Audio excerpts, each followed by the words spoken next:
Hey, what is up, everybody? This is Stevie Breach coming to you here today with news on everyone's favorite tag team in the world, the Young Bucks.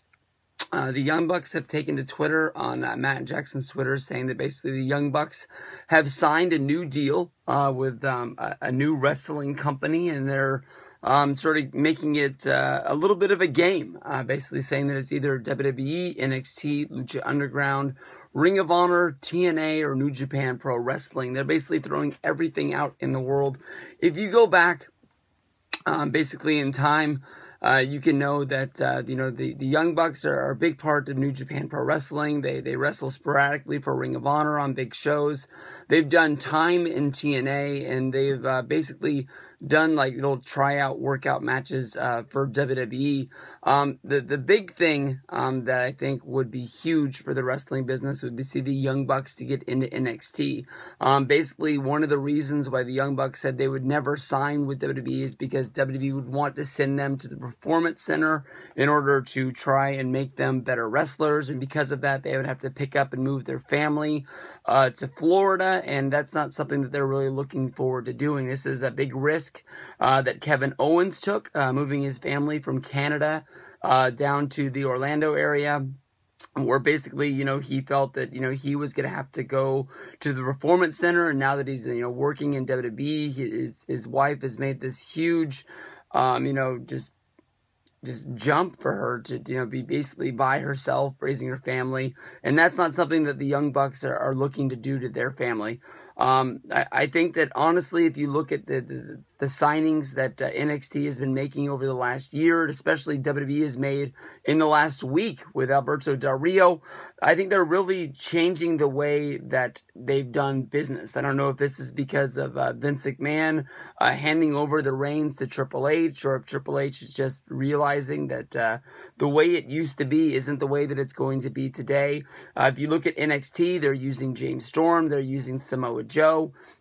At first, Samoa Joe was able to wrestle basically anywhere he wanted to, just as long as it was not going to interfere with the dates that WWE and NXT needed him for tapings and pay-per-views and things like that. And then when it came down to that Ring of Honor was going to play one of the Samoa Joe matches on television, they went back and they had to rework the Samoa Joe deal, where basically he's able to go work independent shows that are not going to be on television. I don't even know if they block pay-per-view matches or not, but basically they wanted to make him exclusive, so more than likely Joe probably got more money out of this deal. If you look at Alberto Del Rio was a guy in AAA. He was also involved in Lucha Underground.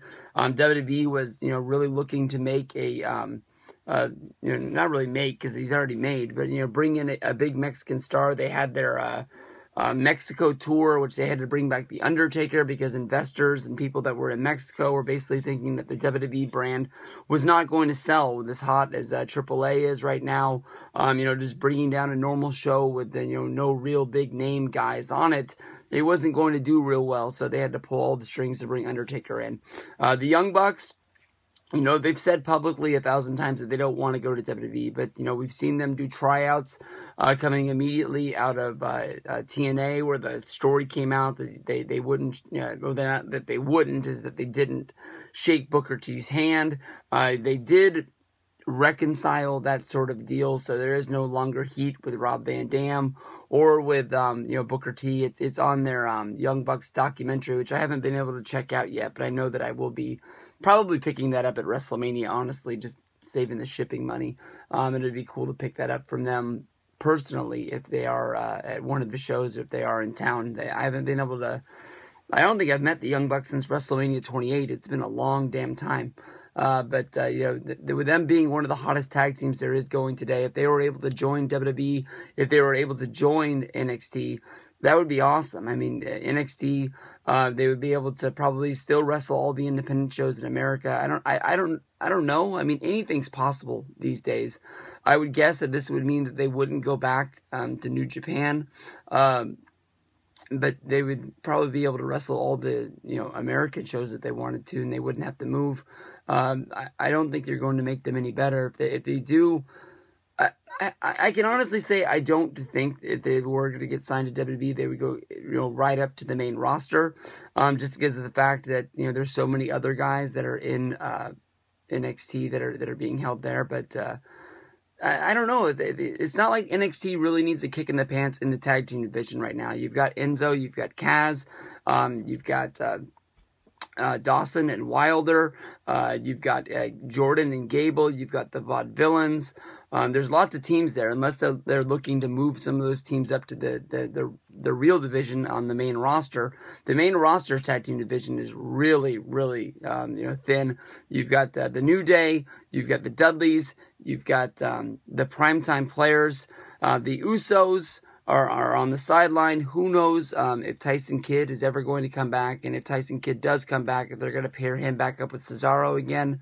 Cesaro is a guy that it would be great as a singles. I don't know why they're not putting fire on that guy, but I don't know when the Young Bucks are going to make this decision public, but it should be coming soon. But I think everyone has their fingers crossed that we'll be seeing the Young Bucks on Raw or NXT sooner than later.